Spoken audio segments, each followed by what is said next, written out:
The following broadcast is an official production of the Faulkner Sports Network.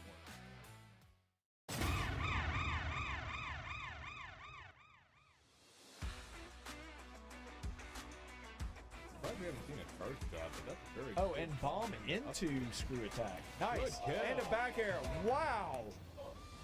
Heck of a play by the captain. Oh! Nice. All right, so an interesting strategy there. Oh, that's it. Oh, wow.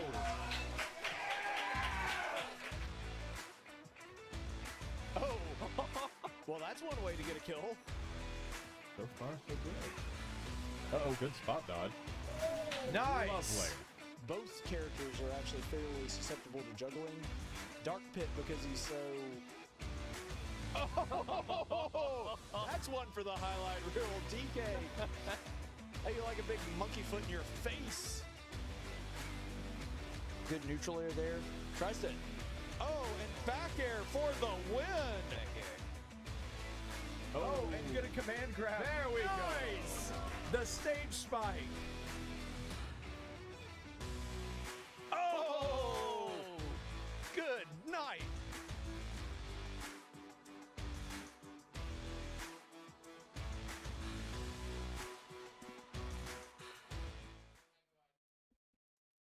And welcome in, folks. Thanks so much for being with us here. We've got a Smash Bros game for you this evening. It's going to be Faulkner Blue versus the Malone University Pioneers, and we are in the playoffs. This is playoff round one. I'm your head coach, Caleb Colquitt, And I'm Titus King. and we're going to be bringing you all of that postseason action that'll be coming up here in just a second. Very excited about this. Faulkner is currently ranked as a 2 seed, and Malone is ranked as a 30 seed, so we got very favorable seeding based on our performance this season. Really looking forward to seeing how this plays out, and we have even more playoff action coming for you tonight, because Yeah. we actually have another team in the playoffs. So we got more Smash Bros action coming at you, going to be tonight at. We're actually not sure about the start time because we've requested a 30-minute delay to 8 p.m., but right now it's scheduled for 7:30. But don't worry, just keep it tuned here, whether you're watching us on Twitch or YouTube or Facebook or whatever you're watching us on, Rumble. If you're watching us on here, just stay tuned here, and we'll give you an update whenever we find out about that. So, yeah, Titus, we've made it into the playoffs, and you've been here for just about all of it, watching this team go through the regular season. And what advice would you have to our players tonight as they're going to be preparing to take on this Malone team? I'd probably just say, yes, we've made it to the playoffs, so don't get overconfident. Right. Because that can happen. That can happen a lot. Because, that was one problem we had when we went into their ASU game. Mm-hmm. Because we've beaten them for the past 2-3 times we faced them. Mm-hmm.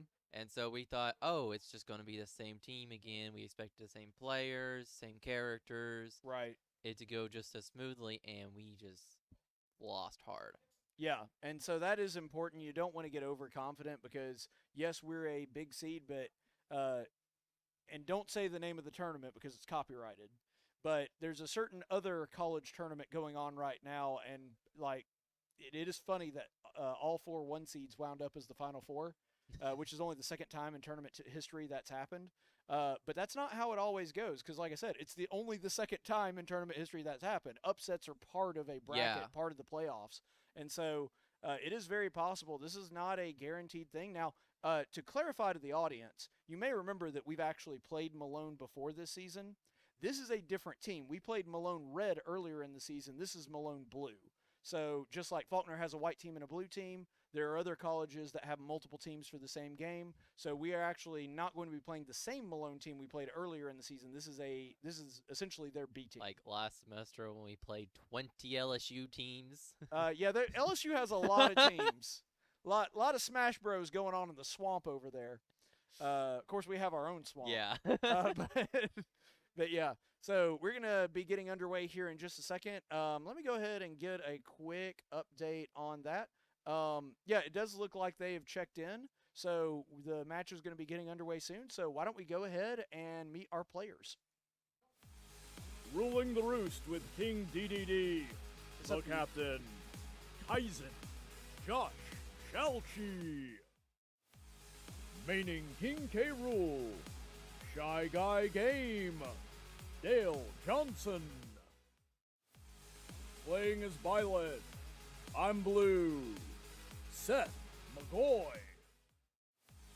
heating things up with Incineroar, Patient Zero, Logan Ling, Playing Zero Suit Samus. Cameron White. flying high as Pit, Dman, Darrien, Rogan. All right, and we're back. And as you might have noticed, Titus is no longer here. No, Ty's still here. No, See, clearly. because Seth was late. Anyway. I'm never late. I'm just merely fashionably on time. Sorry, I was just going to see if God was going to send down a thunderbolt for lying like that. Anyway, no, Seth Dawson is here. We're very glad to have you. Got a little bit late, but better late than never. Glad you're here with us today. Yes, the rule, by the way, is 15 minutes before the broadcast for future reference. But Yeah, I may. What happened? I may have been napping. Oh, why am I not surprised? All right. May have been napping. May have woke up later than intended. Yeah, we're kind of operating under distress because not only do we had Seth coming in a little bit late, we also have, it is hot as the dickens in here. I did notice that. Yeah. I stepped in here and like breathing suddenly became Difficult? like almost a chore. Yeah, I don't know if you guys realize this, but the esports arena is not very big, and there's usually a lot of bodies and a lot of gaming PCs running at the same time in here, so it gets very warm. But we're hoping that it doesn't stay, that it cools off some. Yeah. We've got the AC guys coming to fix the AC tomorrow. So Yeah, normally the AC is keeping this place nice and chilly if the computers aren't on. yes, if there are no computers on and no people in here, it's quite frigid in here. But tonight, for whatever reason, it is not having it. So we're doing the best that we can to keep it cool, but it may not. It is a lot warmer than normal. We'll say that. But speaking of heating things up, Yeah, exactly. we do have this playoff round coming up here in just a second, and things are going to be heating up soon. It looks like, okay, so, yeah, They're setting up the arena. we're setting up the arena. Yeah. I think actually, because we're the higher seed, that's what we're supposed to do anyway. Let me check. Yeah, we're actually, the higher seed is the one that sets up the arena. So that's us anyway. So we just set it up, sent them the information, which means we'll probably do a lag test and be underway here in like Absolutely. 2-3 minutes. Which, I'm just realizing something. This is the first time I've gotten to do a broadcast with you in a while. Yeah, you know what? We haven't teamed up much recently. It's been crazy because 9 times out of 10, if you're here at the same time I am, we don't have anyone else to produce. So you're in the producer's chair. That has happened a few times this year. The quality of production is very good here, but it does feel like we have less producers than we used to, and I don't know if that's actually true or what, but I don't know if we actually have less producers as much as they just aren't. They're all available at the same times right now. Yeah, and Scheduling that's true. this semester Their has been scheduling crazy. has been tough. We do have, actually, Ethan was filling in for, Mike was supposed to be producing tonight, but we got Ethan pressing all the buttons, and we have new buttons to press. Ooh, I like new buttons. You remember how a couple weeks ago I was telling you about our new sponsor? Yes.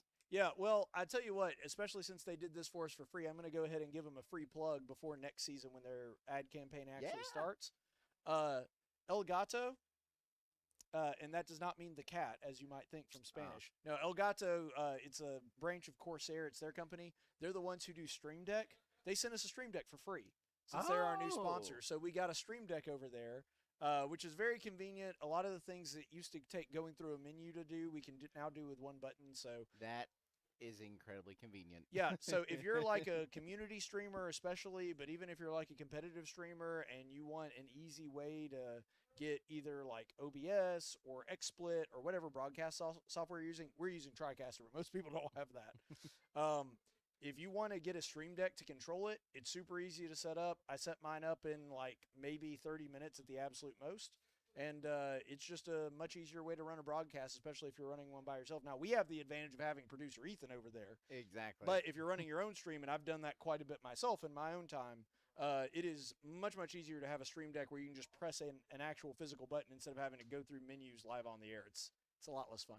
So, yeah, check that out. Check out Stream Deck, and also check out some of their other great products. They got great webcams, teleprompter, which we just installed and we're looking at right now. So you can check out a lot of the Elgato family of products from Corsair and buy one of those. Really, really helpful, super convenient, especially if you're just getting started on streaming. What I have learned about life is it's a lot more interesting when you just have one big red button to press. Yes, and ours changes colors. It's red when it's when the mics are on, and it's black when the mics are off. So you can also program stuff like that. So, yeah. I think they just did a lag test. Oh, they just finished the lag test? Maybe. Or they're about to do one. I think they're about to No, do yeah, I think they just did it because now they're doing bans. Yeah, they're doing bans right now. Okay, so Josh has banned Town and Country and Smashville. So good first 2 bans. Get rid of the Animal Crossing stages, which suck. I mean, I'll be completely honest. Town and City has become one of my favorites. Ah, shut up, Seth. You just like having hot takes. Nah, no, I legitimately did really like it, but it's because I'm a Samus player. And it's Yeah, probably the Samus largest, actually does really it's well. the largest map. I can just sit in the corner and run. I can run away, hide in the corner, and then when you try and approach me, well, I just throw out a wall of projectiles and then run to the other side. Well, here's the thing. I actually wouldn't have a problem with Town and City if it were just a big, long platform. My problem is it has a bunch of moving platforms above it. I like the moving platforms. They make for fun situations where I can grab you, and then the thing starts moving, and I throw you backwards. Seth's opinions don't count here. Anyway, so we do have our bans, and they're going to do a blind pick, so we won't know until it starts as far as who's playing. We do know that Pokemon Stadium 2 is the stage. Oh, and we're getting into it now. And it And looks there we like go. we have K-Rool and Sora. versus Sora. Okay, so this is really interesting. We're starting with probably one of our, someone we consider one of our heavy hitters here in,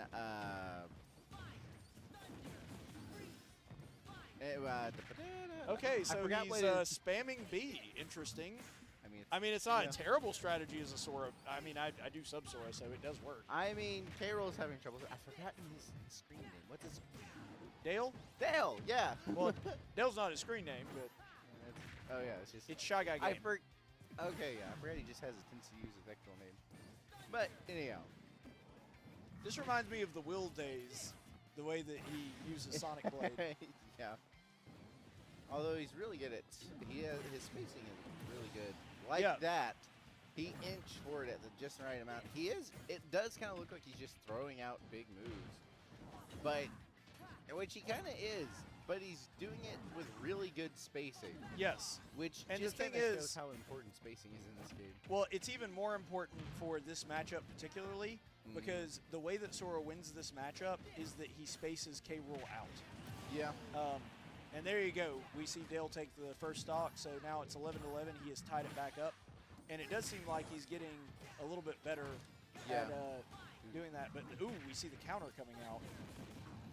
He's having a really hard time handling the Thundaga specifically. So one thing that you'll notice he's doing there is instead of staying flat-footed when he casts Thundaga, he's jumping and casting it in the air so it throws Dale's spacing off. Because normally it lands like a foot or two ahead of the player, whereas the way that he's using it, it lands directly in front of him. So it acts protectively as well as defensively. All right, doing a dash forward and dash back to try and bait that Thundaga, which worked successfully. Able to get a grab. Unfortunately, slightly missed time zip smash. Belly armor kind of saved him there too. Oh, yeah. I mean, that's why it's good. All right. Both players trying to find a kill here. All right, and that's almost certainly it. Yep, there's the up tilt. So belly armor is cracked and he is at 155, but if he can somehow take this stock without losing belly his armor own. should be regenerating soon. Yeah, It did. Yeah. It's back. Awesome. I will say, as long as he dodges the smash attacks and the Thundaga, Sora hasn't really been throwing out many moves that actually kill. Like, as good as Sonic Blade is. Yeah, forward smash will do Unfortunate it, miss though. on the pivot. He tried, so K-Roll tried pivot grabbing the Sora there, but unfortunately the pivot just didn't happen, which left him open to a smash attack. It was really unfortunate. Oh. Yeah, misread there at the ledge. Good attempt at ledge guarding, but he just fired off about a second too late. Not even a second too late. All right, Crown comes in. All right, good Crown. Both players, once again, just trying to get us up for the kill. The Sora just trying to... And that's it. Good back air. Yes, very nice back air. And you'll notice that he was able to space that well. He probably thought he was coming over the top of him or going to go for some kind of get-up attack. Instead, K-Rool able to just float right above him and then engage the back air right before he could get his sword attack off. So K-Rool winds up having a very sort of anemic start. Yeah. But winds up taking the win. So we take that. Yeah, I would say just struggled a little bit at the beginning with some of the B spam and then the Sonic Blades. And especially if you're not used to playing against Sora, sometimes your reaction is going to be to try and run away, which running away from Sonic Blade is generally the wrong answer because it's going to be faster than you most of the time. And it's also homing, so it doesn't even require this. Yeah. It doesn't even rely on the skill of the player to be able to catch you. Yeah, there's some control that the player can use, but it does automatically home unless you direct it otherwise. Right. So it's really fast, really quick, and running away generally doesn't work. And you saw that he got caught by it a lot. One, because he's a big body. Two, because he tried running away a couple times instead of just shielding. Yeah, generally shielding is the correct one because we definitely saw him making that adjustment. Yes, and Sonic Blade, a lot of people don't realize this. It's a fast move, but it is not a powerful move, and it eats up very little shield. Oh yeah, and we even saw that in this match. He got K-Rool up to 200% using Sonic Blade, but it wasn't even close to killing, even at 200%. So it looks like the other team is requesting switching to the stream setup. So I'm guessing what's happening is they're playing on a Switch that is not set up for streaming, and they're wanting to stream. So we may have to take a quick break here. Just not necessarily a break like a commercial break. We may take a quick break here just because. You know, they're just having to swap to a different. Basically, that's all it is. Real quick. Yeah, because I mean they want to stream too, and we understand that. So we actually may have that same problem later tonight with if this game continues past a certain point. We may have to actually switch switches in the middle of the white game and join it in progress. We don't know. We'll wait to see how that unfolds. But that's what we're looking at right now. What time does the white game start? I forget. Its official start time as of right now is 7:30. We have requested an 8 o'clock start time, but that has not been granted or even discussed yet. In fact, I'll go ahead and open... Who checks their notifications? You know, Seth, you're not the best spokesperson for that. Now I'm the best spokesperson for not checking your... Well, now that I'll give you, yes. Not checking your... That is, in fact, correct. Notification. Fact check true on Seth Dawson here. But, yeah. So, oh, that's interesting.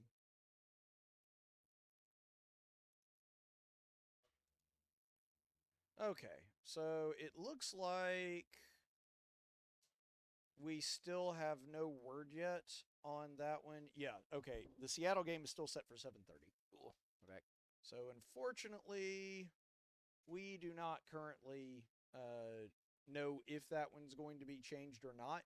And since they haven't responded, sometimes when that happens, the reason they're not responding is because their team has been disbanded. So that has happened to us a couple times in the past where we kept talking to us like, hey, what's going on? Why aren't you responding? Couldn't get them to talk to us. And the reason was they actually disbanded their team and it ended their season, but they wound up, on the schedule anyway. So it could be a situation where we win by default. And if that happens, we will play the number 4 ranked Alabama State University Hornets. So in theory, we could have a playoff game right here in the arena. That would be cool. That would be pretty awesome. And that would be next Monday if that happens. But That would either happen if we do get that forfeit or we play Seattle and win. Mhm. So That'll be the hope. Well, no. Hope- We hope to win, not hope that they don't. Right, I knew show what you up. meant. Yeah, we'd rather play the game, win it, and then play ASU.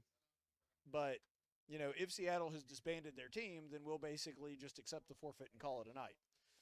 But we'll see. Okay, so it looks like they are set up now. If they made it all the way to the playoffs, you're gonna hope they didn't disband. Well, they do have a couple of legitimate wins early in the season, but their last 5 games on their schedule were all forfeit. So I'm thinking that for some reason they disbanded. I don't know.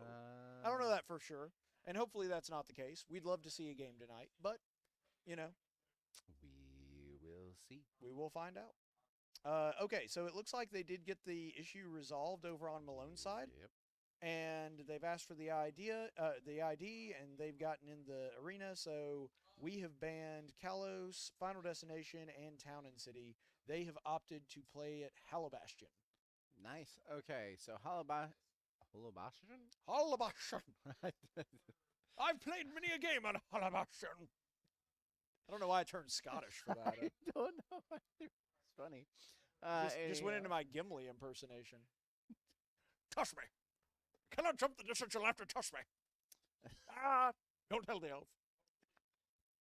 Suddenly starting to sound a bit like the Grinch from Well, the see, live action Grinch. my Grinch voice is actually very similar to that. So my Grinch voice is like, Dad, move it. And reunite with the Hughes and be a part of Christmas. Grow up. So yeah, it's very similar. All right, but And looks we're like finally back getting into the match. game. No more bad voice All right. impersonations. We are going to be one stock to 3. Of course, Dale the K roll going to be wanting to take at least one stock off this Min. Yeah, and we should mention this is going to be a battle of spacing. Min's spacing is her greatest advantage, no question about it. Yeah. So, Min just so hard to approach on the ground. An absolute demon to play against on anything without platforms. And even having only these low platforms is still difficult.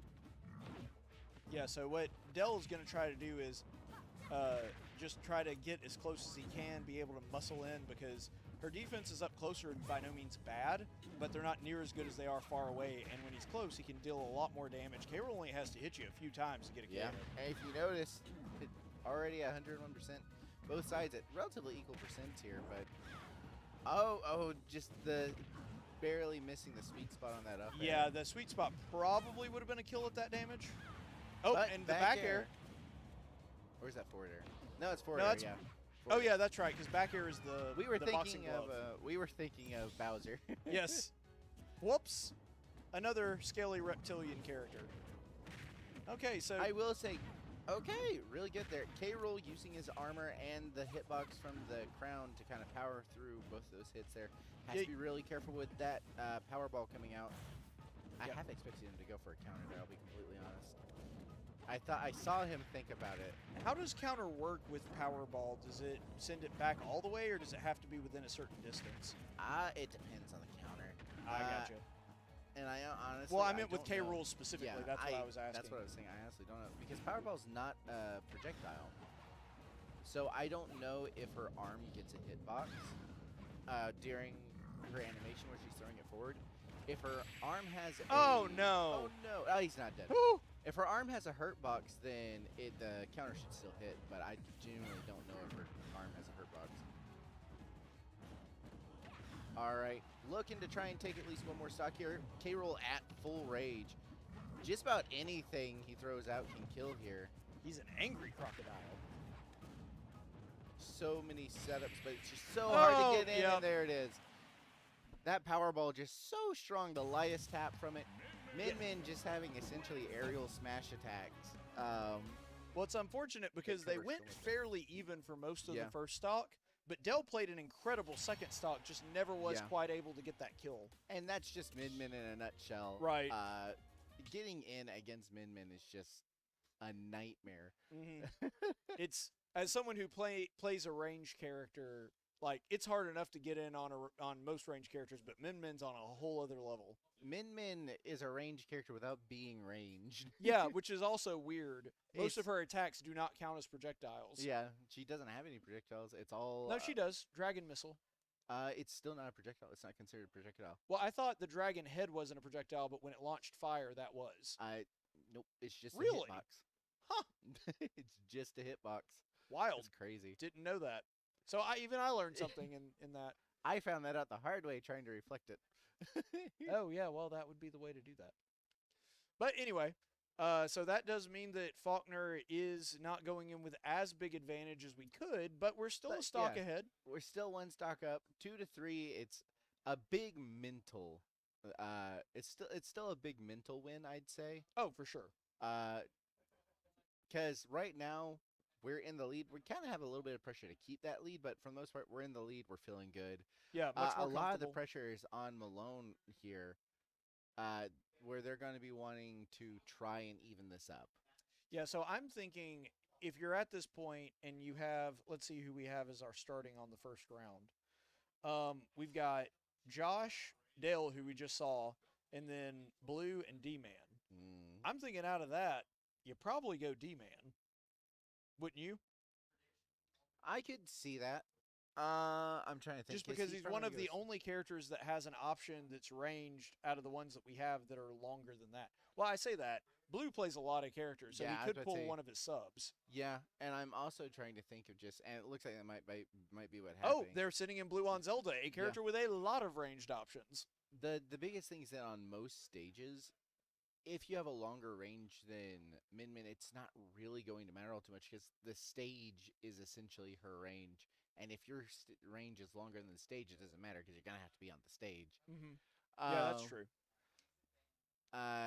So it's just I'd say Zelda has a fairly even range. And it looks like we're banning Battlefield, a Final Destination, and no, they are banning Battlefield. Yes, Final they're Destination banning because Town, which, we're yeah. That makes a lot of sense. Min Min, of course, hates Battlefield. If you just stand on the top platform, there's really not a ton a Min Min can do. It is weird that they banned Final Destination, though. You would think that that would be like one of their bread and butter stages. I would have expected Final Destination to be one that is a lot more preferred by Min Min, but because of the matchup, maybe they're choosing to ban FD because they just feel like they do worse into a Zelda Possibly. on Final Destination than the Zelda would be doing into them. We have gone for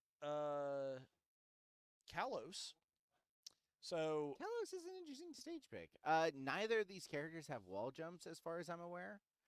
So well, Zelda doesn't need one with her teleport in most. yeah, And the nice thing about having Kalos is because it has those straight edges, you can't like teleport into Pinecone. You basically are almost forced to teleport in the right direction. So I think the 2 platforms on the edge, yeah, Zelda immediately going up to one of them. I imagine she's probably going to be camping. all right, and they taunt. I imagine Zelda will probably be trying to camp the upper platform, although I will say the way that she's using her disc punch. yeah, I was about to say that's going to be the biggest problem is Disc Punch actually does cover that particular angle as long as the Min Min lines it up right. Oh, good. Yeah, I love the Phantom. Which, by the way, are we on the game right now? Oh, we're not. Oh, I'm sorry. We were watching the game over in the corner. Sorry, y'all. Alrighty. Our apologies. Don't worry, no kills yet. Yep. Both players keeping things pretty even. Zelda trying to use her up B, kind of using her up B to one, position herself in a better way and also kind of go on the attack. Good falling there into up tilt. Good up smash. Yes. Just so much. Honestly, that up smash has so much. Oh, to nice. compared to Using what the you'd Phantom think. as the diversion. I love it. And the Phantom, honestly, when Zelda has the opportunity to set it up, the Phantom is just so strong at clearing an area because Min Min has to respect it. Right. But Zelda has to have the opportunity to keep to set it up. I will say Zelda has been doing a really good job of using these falling nairs into up tilts off platform. And we should also mention. And now he's just using side B, which legit, I love it. Yeah, even more Terrifying. important in a min-min matchup than most. Yeah. I will say this too, Seth. He also knows Min-Min's moveset incredibly well because he is a Min-Min sub. Oh yeah, he does sub in. I kind of forgot he'd been picking up the character. Oh yeah, he went on like I want to say like a 5 or 6 stock run with Min-Min earlier this year. Oh, I saw it and coming. Faeror's win. I was about for to the say win. it. I was about to say it. I was like, it looks like he's going to set up for an up B kill here. And he And- does. I was like, the lineup looks like it'd be perfect. I could tell he was about to do it. Good call, So- Sethery. He ended up going 3-0 and that didn't lose a single stop. Yeah, just 2-0. maintained. Yeah, because there were only 2 to begin with. Yeah. But that puts Faulkner at a very comfortable 3-stock lead. We're an entire player up. And that does mean that they get to counter Zelda in the next Yeah. one. But with only 2 players, your counter picks are less consequential because you have less options. Exactly. Now, we don't know who they have or who they're going to be sending in. And being completely fair, Zelda Online is just a nightmare in general. She's a monster. She really is. Zelda She is one is. of He's those not wrong. characters that benefits extremely from being online. Yes. Because the online difference in timing is much more forgiving. Zelda and Center Warrior, those are a couple of the characters. DDD. Yeah, DDD's much better DD online. goes from being like C to B plus. Yeah, it's crazy how much of a difference it makes. Even Ganondorf benefits a little bit from it. Yeah, although there's only so much you can do with Right. Ganondorf. At a certain point, the help isn't that big a deal. But yeah. Going from D minus to D plus. Yay! I remember I was Some Ganondorf main is going to find me in my sleep. yes, and he'll try to kill you, but he'll be so slow that you wake up before it happens. The thing is, it's me, and I'm just gonna jump into the forward smash anyhow. Yeah, probably. Or SD. I don't know what that looks like in real life. Probably pretty similar, just kind of falling off a cliff. Yeah. Well, if it makes you feel any better, I don't SD nearly as often as you do, but I do die regularly far more often than you do, so it balances out. All right, they're sending in Plague with Kazuya. Nice. Okay, so this will be an interesting matchup. I wonder how good this Kazuya is going to be. I don't know. Let's see if he utilizes his $5.99 privilege well. I'm realizing. I think they said this is Plague Doctor. I Yeah. feel like we've played against Plague Doctor before at some point. Have we played against this team before? It may have been a few seasons maybe we ago. played White Team against them. I mean specifically Plague Doctor. I feel like I've seen this person before. It's Probably possible. it was probably a different season. Probably. But I can look at their previous seasons. Yeah, because that here as well. sounds like a name I think I might have played against at one point. Okay.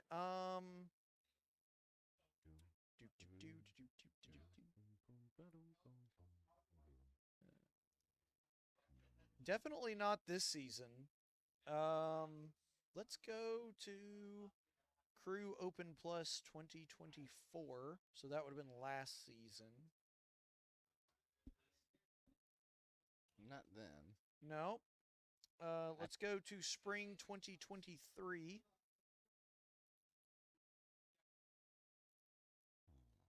No Spring 2023 for Faulkner.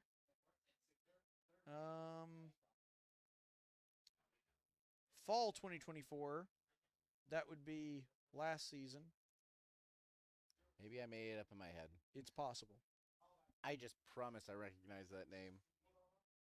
Fall 2023. No.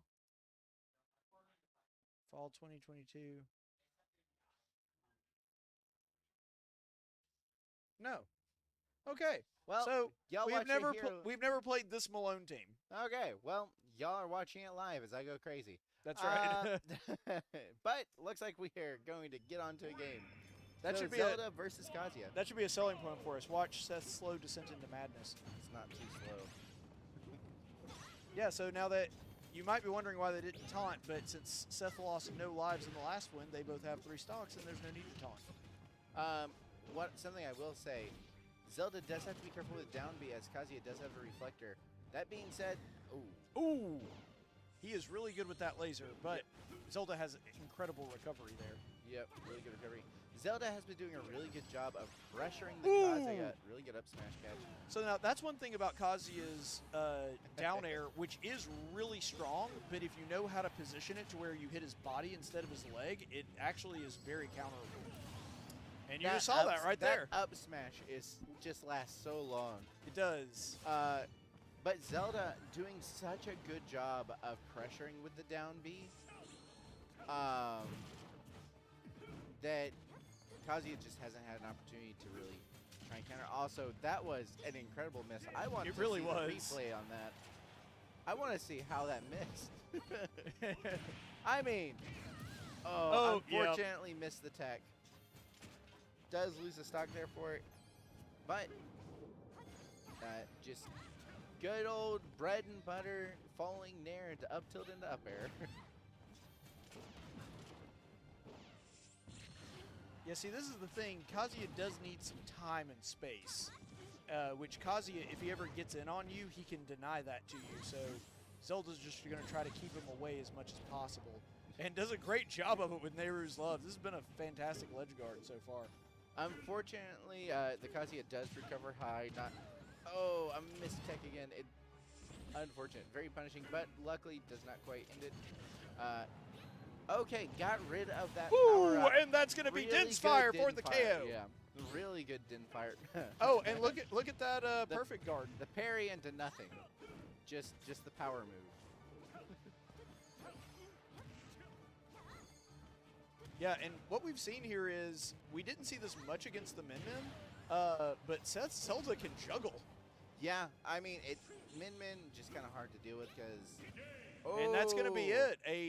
I guess a missed input? Yeah, really unfortunate SD there. I didn't quite catch what happened, but essentially he ended up throwing a move, just had too much in lag. So that's what, 5 stocks for our boy Seth? Yeah, right now 5 stocks and losing only 1 right now. Attaboy Blue! Take him down. We still have what was I thinking? I don't know. Yeah, we still have Cameron and the captain in the back pocket right now. Either or could come in. Yep. After this, and Dman. Yeah, Faulkner doesn't need to. Well, they actually can't send in Cam because he's not on the starting lineup. Now they can sub him in, but the only people they have left are Josh and Dman in reserve. I knew I was mixing up something. Yeah. But yeah, so Josh and Dman are both still there in the back right now. So we still have 2 2/3 of a player remaining. Yeah, but you know, this could be a situation, and this is why I don't want the team to get overconfident. Sometimes what teams will do is they'll hide their best player until the very last. So that gives them an advantage if they never have to use them in the first round, and they can just kind of steamroll in the second. This could be a situation where that is the case. So, you know, you never count the anchor out. That's right. You never. It's not over till it's over. Exactly. I will say I'm excited to see how Faulkner handles this. Each person only has to take 1 stock. Right. Realistically, if that's a situation we're in, that's We'd horrifying. rather that not be the case because we don't want to show off all of our other players. But yes, we could, in theory, Seth could either end it all here or just take a couple, 1 or 2 stocks and then leave the rest to his team. But preferably, we want to keep our cards close to the chest as much as possible. Always. So we have a lot more Smash Bros to play. We not only have this last player, but we also have the next game, which is everybody starts off with 12 fresh stocks. So it could still go either way, but it is looking very good for the Eagles. And matchups do matter a lot in some cases because I've had during the time I was captain, I had a few games where we lost game 1. Came back in game 2 because we were able to give ourselves more favorable matchups, just like counter-picking wise. And then game 3, the opposing team adjusted, and we just weren't quite able to make it back. I think there was one where we lost by like 1 stock that was crazy. Oh, yeah, I remember which one you're talking about. But, the team has done really well this year. We're able to win 4 games in the regular season to secure a playoff spot. And it looks like we're going to be in Smashville. All right, and it's going to be Zelda versus Piranha Plant. This is an interesting matchup. As an old Piranha Plant main, Piranha Plant being my original main in the game, I'm interested to see how this Piranha Plant does. Yeah, for sure. Piranha Plant is a character that has a lot of range, very weighty, so won't be easy to kill. And it does have a decent amount of get down, so probably trying to counter Zelda's juggling ability, which we saw really come out in the last match. Yeah, it has really good survivability just between his weight and his recovery. Let's see, has some decent. So that's one thing you saw there. Part of the reason that Nehru's Love popped so quickly. Oh man, what a spike! Down air for the win. I will say, as much as I do love Piranha Plant, his up special, while it does give him a decent amount of side-to-side momentum, has 0 hitbox on the direct top. And one thing to point out too, you saw him a lot of times in the air. He's going to pull out Nehru's Love. That's because it has a reflectability, and it's a really strong counter to Patu. Yeah, I will say, I do feel a little bad for the Piranha Plant because during these ledge game options, he's going to be throwing out side B, neutral B, just trying to throw out these projectiles, and Zelda can continually just stall herself in the air and reflect them all at the same time. However, neutral B. Nehru's Love. Oh, and we that actually being said, if you get hit by it, yeah, if you get hit by it, it still hurts. All right. So another thing that Piranha Plant is amazing at is under-platform game. Has one of the best under-platform games out of the entire roster. Yeah, Piranha Plant just, if the direction is up, Piranha Plant is pretty good at it. His that is generally true, yes. His up throw kills. His up tilt is really fast and decently strong. His up air is probably the most lackluster one out of all of them. Ooh, what a ledge read. Using Phantom to get the kill. Phantom just applying so much pressure, making the player feel like they have to choose an option, but you have to choose the right one, and you have to time it right. Yeah, Malone down to its last stock. Can Seth take it himself, or are we going to have to bring in the rest of the crew? We will find out. Using that up throw, but that's still about another 20 to 40% off from being able to kill. That's shield pressure, though. Yeah. I will say Zelda can just reflect that. But in doing so, you know, it does lock her in the neutral B, which does have some lag. Yeah, there is a decent amount of in lag feel like on it when you're playing against it. When you are Zelda, it's an eternity. When you're playing against Zelda, it's like, there's no lag at all. Exactly. Nice little neutral air there to get Piranha Plant far away. Oh! Wow! What was that? That Back was air? forward air. That was forward air, Zelda forward air shield. If it's space perfectly, it's a really, really good and fast option. That jab on shield, thought it was fast and safe, and it was not. No, it in fact was not. Really good showing man, there. That's what, Seth took 8 stocks by himself? Yeah. Man, what a run. Yeah. Just an incredible showing from Seth. And Zelda isn't even his best character. No, but she just she was the right character for the right time. Yep. So sometimes that happens. Sometimes even if it's not your best character, you throw them in because they're just right for the situation, and clearly Zelda was this time. Yeah. So Faulkner now in a very good position because we don't just have 2 players they've never seen. We have 4 players they've never seen because we only had to use 2 in the last one. Now, I wouldn't necessarily move Dale and Seth out of the lineup for the next section because, I mean, they've also – the advantage of having players that have played is that they've also played the other team and have learned some of their patterns, especially Dale, who went from a very anemic start to just kind of owning that second stock. So there is advantage to keeping players in that have already played, but my point is we have tons of options they have not seen yet. I do wonder how we're going to plan to start this. Are we going to try and give Dale his redemption? You mean have him at the start? Yeah, have him at the start, give him the redemption to try and do better than his initial start. You know what I would do? I would just throw in the other 2 players. I would throw in Darrien. Yeah, I was thinking either Darrien or... Pitt's a very safe early pick. Yep. And if they do repeat and throw the Sora in first, Pitt hard counters Sora in a lot of ways. He's got a reflect, which negates a lot of his projectile. Pitt is an expert juggler. Sora's very floaty. So I could see Pitt being a really good counter. It would be a really interesting matchup. Yep. It would definitely be a lot more even than the Sora K-Rool matchup. Yeah, for sure. Granted, almost all, as Rafe, a K-Rool main, once said, almost all of K-Rool's matchups are bad. But it's a lot easier when you're not playing a sortie with ranged magic. Yeah. That's just a real hard hill to overcome as a K-Rool player. Even one as talented as Dale. Mm-hmm. Yeah, okay, we're taking a bathroom break here because one of the players had to go to the bathroom. I'll tell you what, since we are taking a quick break between matches, why don't we just go ahead and take a quick break, play some promos, and we'll be back in like 1 to 2 minutes. See you in a bit.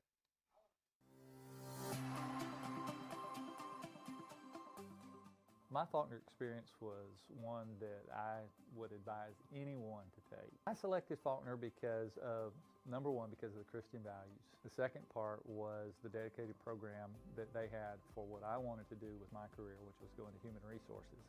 And so having that dedicated program and seeing that I could finish on time and finish within a short period of time, relatively, really was the one thing, some of the things that inspired me to come to Faulkner. My degree in HR got me into human resources in the automotive field, and having the degree from Faulkner was well recognized and well respected, and so the community in Alabama knows about Faulkner, and they recognize that Faulkner graduates are going to be some of the top-notch employees, and they're going to have good values, they're going to have good ethics, they're going to have all the things that employers are looking for now. So that really was one thing that Faulkner did for me, was give me credibility with local employers.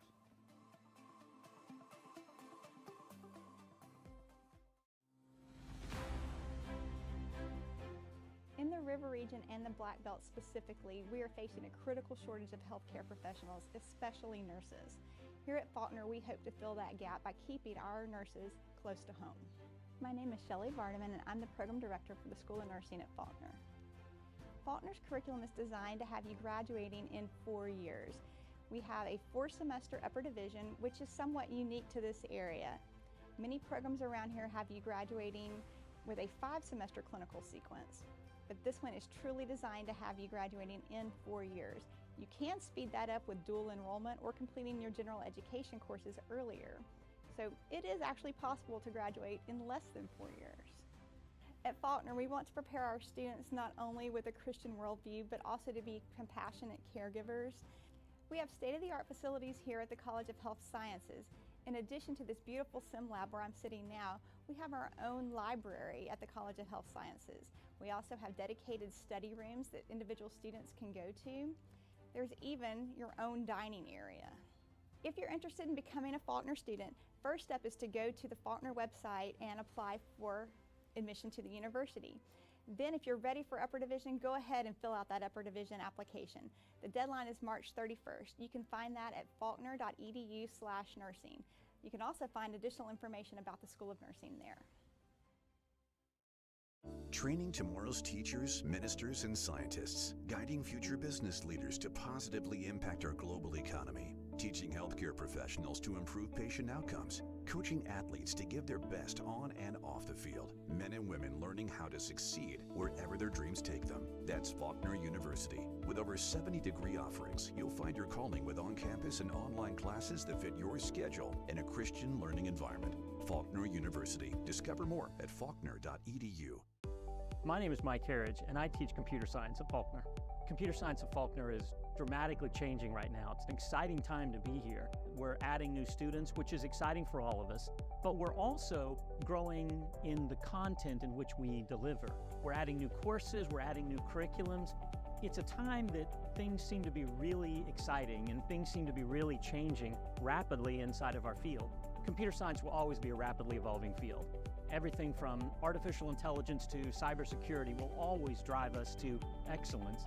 But here at Faulkner, we embrace that change as opposed to ignore it. Many of our students find their niche in the computer science world by coming here, and that's what we hope to really drive the love of computer science into our students here.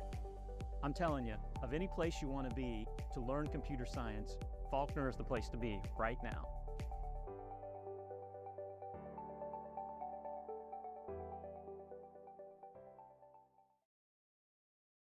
We're back. Man, got a fresh set of stocks, a new match coming up. Talked to the guys. They got some strategy coming up here in just a little bit for how they're going to handle round 2. Don't want to divulge anything just yet because, well, frankly, I only heard bits and pieces, so we might not even go with that one. But the guys do have a plan. They're coming up with that plan. And that plan? Mike, that door's locked. Why are you coming in here in a broadcast anyway? Go around.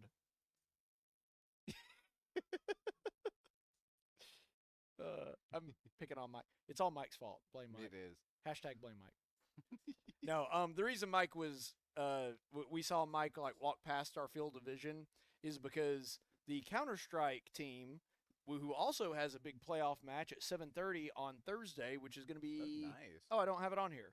It's going to be versus Texas A&M. See, I have a great memory, so it doesn't matter. I do not have a great memory. Thursday, Texas A&M, 7:30, Counter-Strike. They're over there in the eSports arena practicing right now while the game's going on because they got to get ready for that.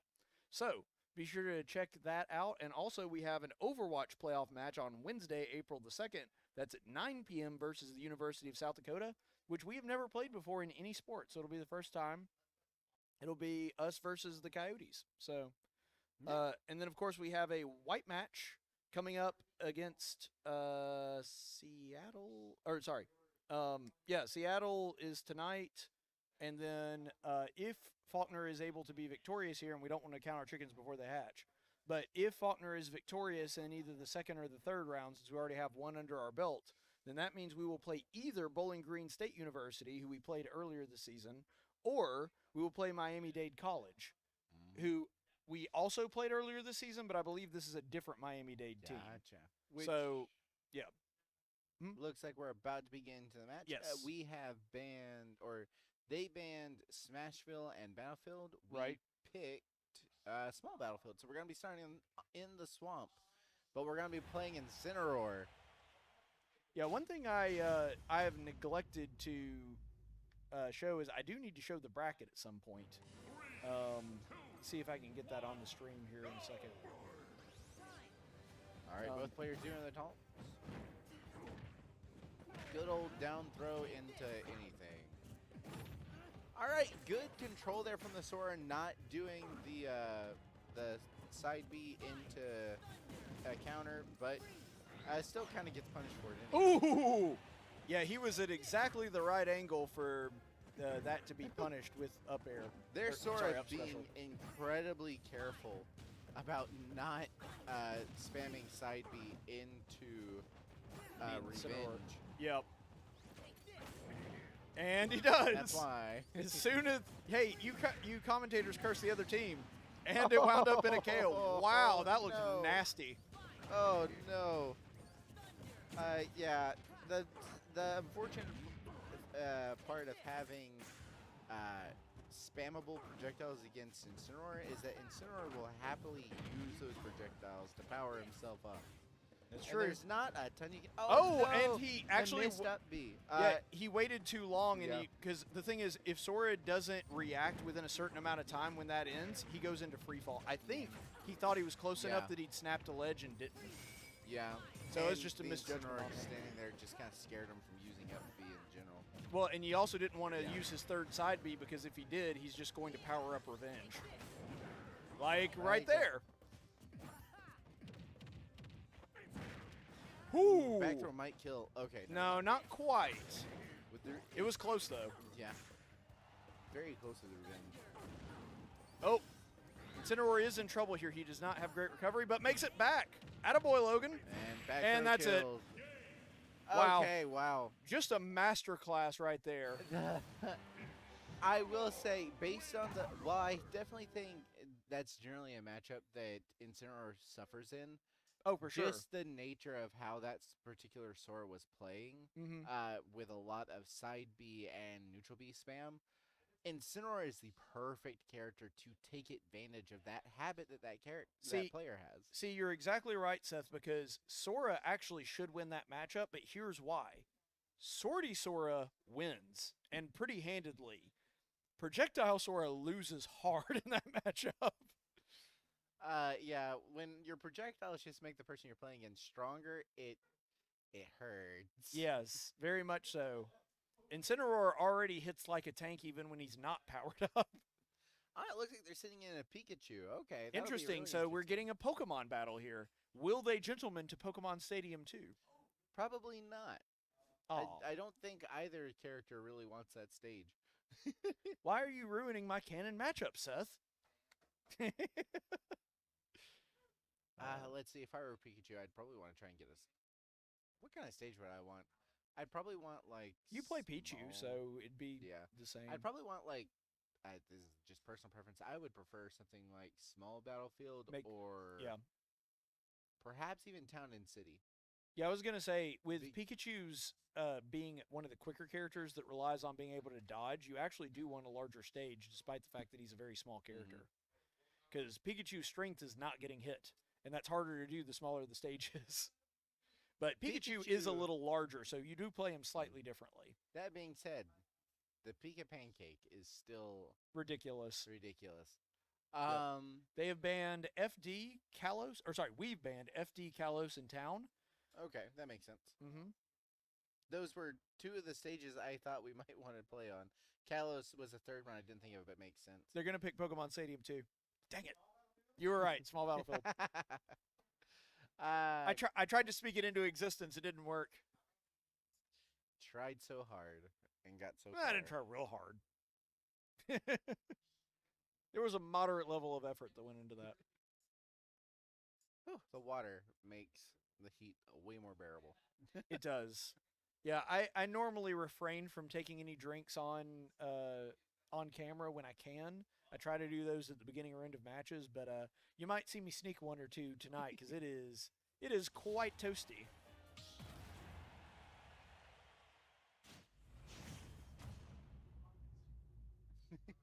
Okay, so. All right, I cannot wait to see. So Pikachu, definitely a lot heavier than you'd think, but still considered a light character. Okay. Does immediately get, back air into back air. Good as anything else, and then Incineroar. Pikachu has arguably the best facial expressions in the game, I would say. Just watching his face when he grabs ledge is hysterical. Oh, and Darkest Lariat able to catch him kind of off guard. Good dodge there. So, Incineroar is not a character you often think of as being quite precise, but Logan can make him fairly precise. And so, that's going to be really instrumental as to whether or not he's going to be able to beat this Pikachu, because Pikachu's a character you have to play with some precision because he's so small. I would say using imprecise characters in a precise way. Oh! Revenge into back. The revenge into forward air. The opposing Pikachu's just. He's just like, I have no idea what just happened. It's like, I don't want to have anything to do with this. That was. He don't want none of that smoke. That's what's going on there. Even if you thought there was a chance of getting revenge, there's almost no way you would have thought that. And he does it again. It's just a true. Oh no! The up B mess up. I feel so bad for the mental. I do too. Because you know that had to hurt. Oh man. I might have just like thrown down the controller and been like, I'm done. That's a rage quit moment right there. Yes, unlike Sora, Pikachu only has that one Thunderbolt, so. I will say that Pikachu's still really strong, and there it is. Nice catch Pikachu, with the side also having, well, one doesn't damage itself during.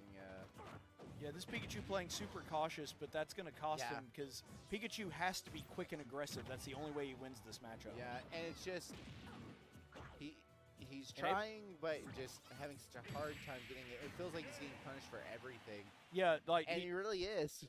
And wow, Logan has not only taken 6 stocks, but has not lost a stock. I So, know. Yep. GV 12? 13? Yeah. So. No, JV's not getting hit at all.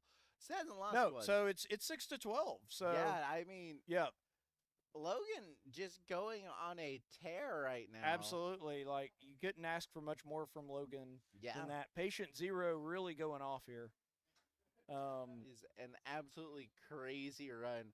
I think he's going to just try and go for breaking the record we have right now. Yeah. Which is 11 stocks taken by a single person. I think he's setting his eyes on 12. If he can take 12, then he will beat Titus's record.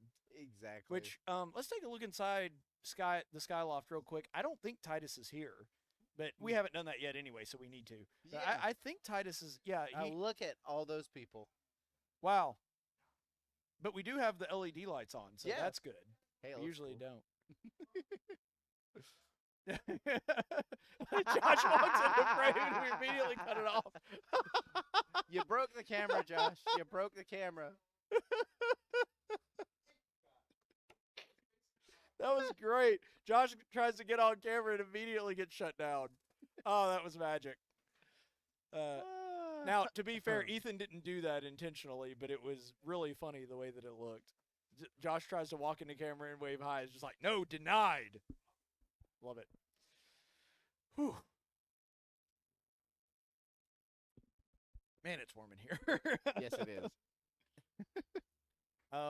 But yeah, I told the guys that if we win tonight, we need to celebrate at Generic Burger Place.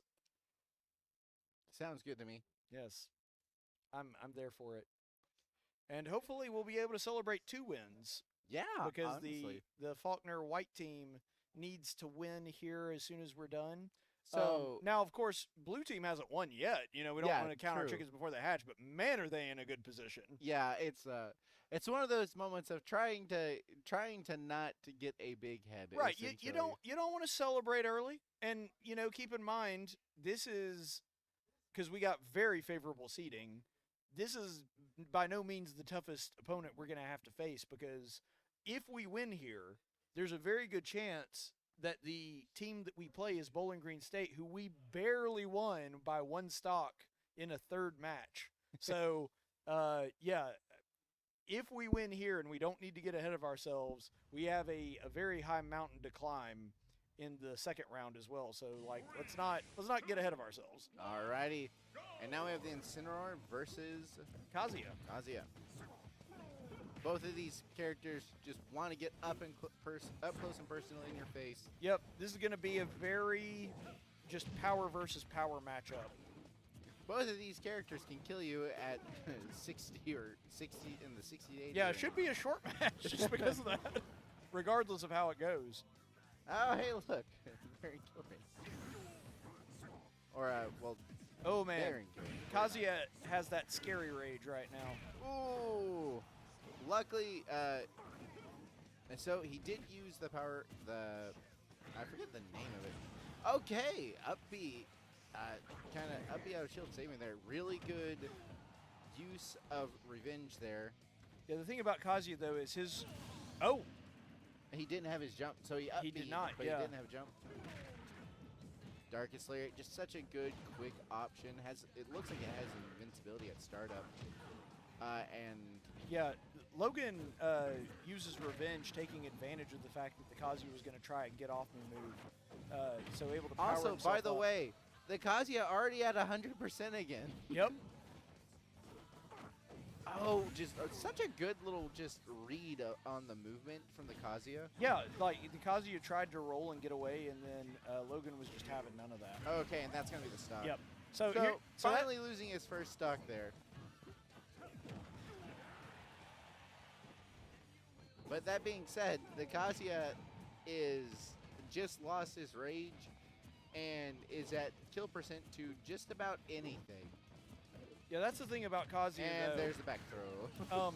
Kazuya's only gotten like maybe 5 or 6 hits landing this entire game, but except for the revenge ones. But he read both those lasers so well. But my point is, hit is gonna hurt. Yeah, Kazuya just Whoa! He did 78 damage in one hit. Holy cow! Yeesh! So the Kazuya double lasered and he revenged both of them, so that stacks. It's Yes. multiplicative. He did 78 damage in one attack. And with an Incineroar, that's kill damage. Yeah. As you notice, the match ended like 2 hits later. Yes. That He was- juggled him twice, and that was the end of Kazuya. I- Wow. Sorry, Kazuya. Yeah. Your S tier just lost to a C tier. Hey, look. Kazuya has some of the highest kill power in the entire game. One of the only characters that has the potential to have more is Incineroar, and it's that's because why. and it's specifically because of his revenge stacking. Yep, it's because of revenge and because it does that. Yep. So that was wild. The fact that Logan was able to read the double laser and use it to his advantage is just bananas. That was crazy. Yeah, that's the first time I've seen that in a big match like this we've done. This is so wild though because I don't know if you noticed, but Seth went on an incredible 8 stock run. Logan just surpassed that run by taking his 9th. Yeah, Logan is now on a 9 stock tear. Oh, McFlurry is coming in with Piranha Plant, so the plant that we saw earlier. I saw McFlurry coming, and I was like, are they sending us McFlurries? No, that is not the case. McFlurry is the name of the player. He plays Piranha Plant. Darn. So I would have loved a McFlurry right now. I'm more of a Blizzard man. I like both. We went to go actually eat some Blizzards at Generic Restaurant, and and like I don't know, it was probably about 10 team members that went over and did that, and so we all had a lot of fun with that. And I told them, like, one of the guys was like, "Oh, this is melted," and I was like, "Guys, rookie mistake. What you've got to do is you got to eat the Blizzard first because otherwise it melts. So you got to eat the Blizzard first and then eat your meal, or you need to order your meal, eat it, and then order the Blizzard afterward. If you order them together and get them at the same time, you got to go for the Blizzard first because you don't want a melted Blizzard. It's not as good." Exactly.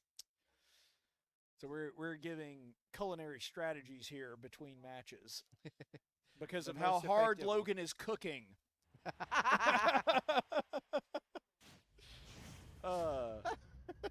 I got the dad jokes for you guys. Man, Seth really thought that one was funny. It's easy to make me laugh, I'll be honest. Fare thee well, Incineroar. I wasn't ready for the pun. I got the dad jokes in spades. Okay. The I'm liking it. Plant kind of coming in a bit hard and fast there with the falling nairs into up airs. I do love the Smashville super calm music in the background while the match is That being happening. said, Incineroar just doing Incineroar things. Yep. Well, you know, Piranha Plant can be a pretty good matchup against Incineroar, but he is a grass type, so yeah. I will say, doing a good job catching, getting ahead in the percentage now. Really good read with the up smash, read on the roll with Incineroar. Yeah, Piranha Plant does have a couple of advantages. I think that Logan can still win this, and you can see why just there. But Piranha Plant has a decent amount of survivability because of his weight and recovery, and then he also has the advantage of having multiple long-range sort of stay away from me. Oh, and the shield break. That's almost certainly going to be stock right there. Yep. There is the stock. That just not quite expecting the speed at which the poison would break his shield. Yeah, poison and blizzard are two of the best shield breaking moves, or Blizzaga, sorry. Yeah. Are two of the best shield breaking moves. They will just eat away at shield very quickly. I will say, Piranha Plant doing a really good job. And Incineroar having a hard time going in because of Patui, because every time he tries to go in, Patui just kind of hits him. Yep. So Logan's struggling just a bit, but still able really to good. dish out quite a bit of damage, and now he's started to figure out some of the patterns a little bit, getting on a tear. Kind of using the intentional no input on B intentionally not hitting input on B to just set up the Piranha Plant into a more advantageous position for himself. Also, really good revenge. Yeah, really good read on the revenge. Oh, barely gets grabbed before he has the opportunity to up smash into stock. Yeah, unfortunately, Good the revenge. Darkest Lariat, though. Yeah, the revenge winds up not being used, but it doesn't matter. The Darkest Lariat able to get the KO. Oh, he tried to do the thing. Barely misses. Unfortunate. Tried going for it. It really, I think the Piranha Plant DI'd or just happened to fall out of it. Yep. Unfortunately missed, but still really good. Able to take 2 stocks there. And props to the Piranha Plant. He did way more than anybody else on his team was able to. So props to him on that. Yeah. And that also means that Logan ties but does not break Titus's record. So Titus's record is still in place. Tied, but in place. Yes. He now shares that record with Logan. And sharing is caring. All right. So. Looks like we're going to be sending in Cam on DK. Yeah, Cam is going in on DK. And I believe, what day of the week is it, Seth? I think it might be Monday. It is Monday, and you know what that means. Do the thing, Ethan. Oh, wait. Ethan hasn't done the thing yet. The Monkey Monday. It's in extras.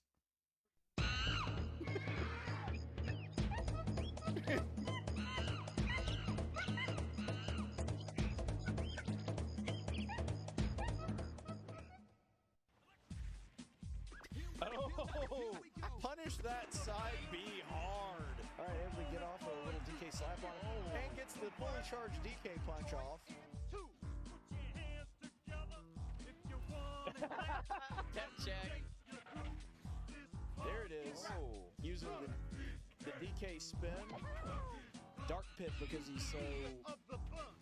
Oh, that's one for the highlight reel. DK. How you like a big monkey foot in your face?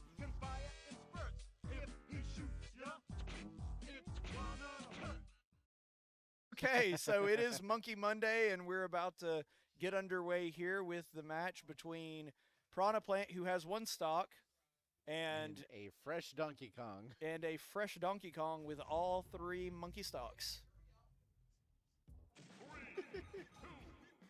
I am curious to see how this goes. It's a real rumble in the jungle. I love it. The taunt. I'm surprised Cam didn't ask the gentleman to jungle japes.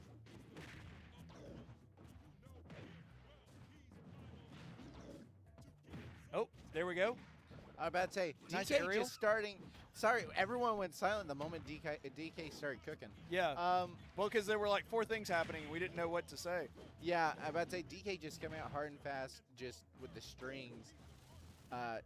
Going for grabbing to up air. Yeah, and DK running into a little bit of trouble there with the combo with Patu and the poison gas. He's going to have to get... There it is. I was about to say he's going to back air. Yes. He's able to get it, and Piranha Plant not able to tech, so that is Faulkner's first ever playoff win. We've made it to the playoffs before, but that is our first playoff win, so great job, guys. That one is in the books, and that means that Faulkner goes to the next round. Absolutely. Really excited to see how this goes, and we have about 17 minutes till our first playoff game for white team. Yeah, so we're going to do a slightly abridged post-game show, but I do want to go ahead and do a post-game interview. So what we're going to do is we're going to take a quick break here, and we'll be back with the post-game interview. Did you know that 100% of Faulkner's computer science graduates since 2014 have found jobs in their fields within 6 months of graduating? We live in the information age where you either use a computer or you get left behind. Are you ready for your future? Faulkner's computer science program is your gateway to a leading-edge career with purpose. I built church websites, and through the training and instruction that I received from Faulkner, I was able to go right into my career after graduation. It laid a solid foundation for what you need to know. At Faulkner, there are many kind and knowledgeable people that are eager to help you prepare for the future. In the U.S., there are predicted to be over 400,000 job openings each year for computer specialists with median wages well above average. What you learn at Faulkner will give you control of what your future looks like. Our faculty has an average of 16 years of industrial experience and is ready to navigate you to a bright future as a computer scientist. Come join us at Faulkner University. Your future is worth it.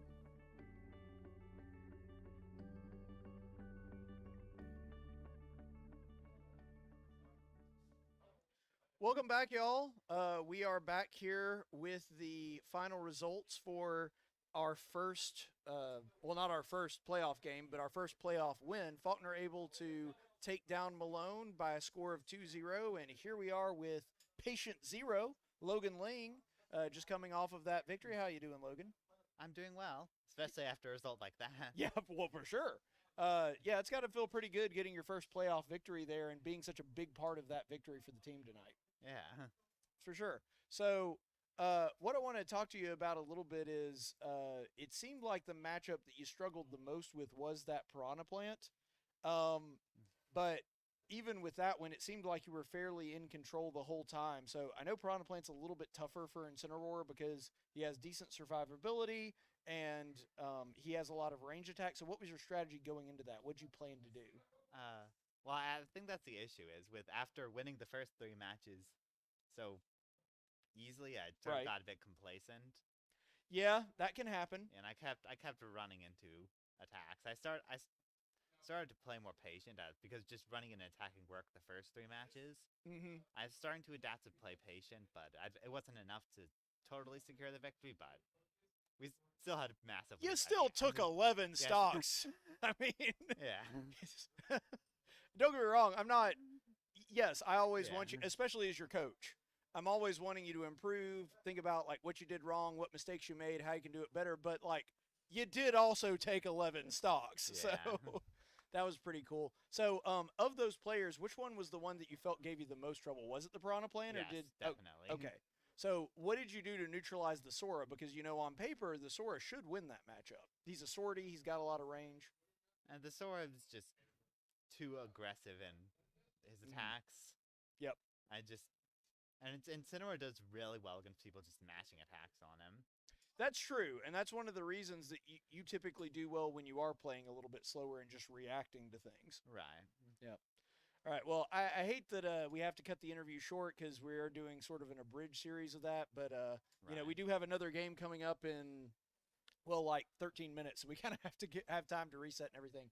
But thank you so much, Logan, for being here, and congratulations on being a huge part of Faulkner's first ever playoff victory for Smash Bros. Thank you. Thanks for having me. Absolutely. Thank you so much. All right, so we are going to get to that other matchup here in a second. That's going to be Smash White, which is coming up in 13 minutes at 7:30 against Seattle University, the Red Hawks. So we're going to be playing them in a second. Oh, Logan's going to go ahead and go off. All right. Well, you can stay. It doesn't matter to me. All right. Bye, Logan. Thank you so much for that. All right, so we do have that matchup coming up for Smash White in just a few minutes against the Seattle University Red Hawks.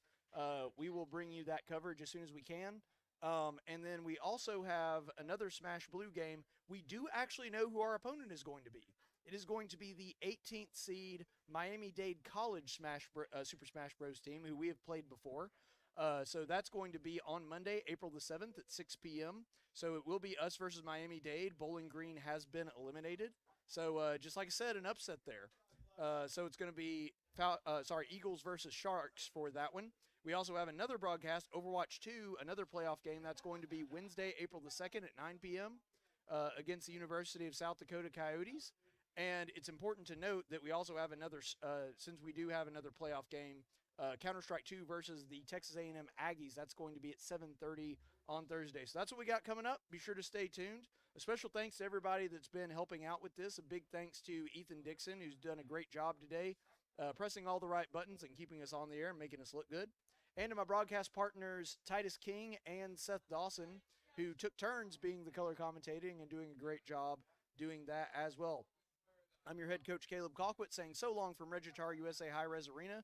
Thank you so much for being a part of this, and we'll see you in just a few minutes for that Smash Bros. White game. Until then, stay the course, friends. The preceding broadcast was an official presentation of Faulkner University. It may not be redistributed without the express written consent of the Faulkner University Athletic Department. Regitar USA High-Res Arena is sponsored by Regitar USA. The national anthem was performed by the Faulkner University Chorus. If you would like to learn more about the Faulkner eSports program, visit our official website at faulknereagles.com or follow us on Discord, Facebook, Twitter, Twitch, and Instagram for all the latest news and events. Thank you for watching, and soar Eagles!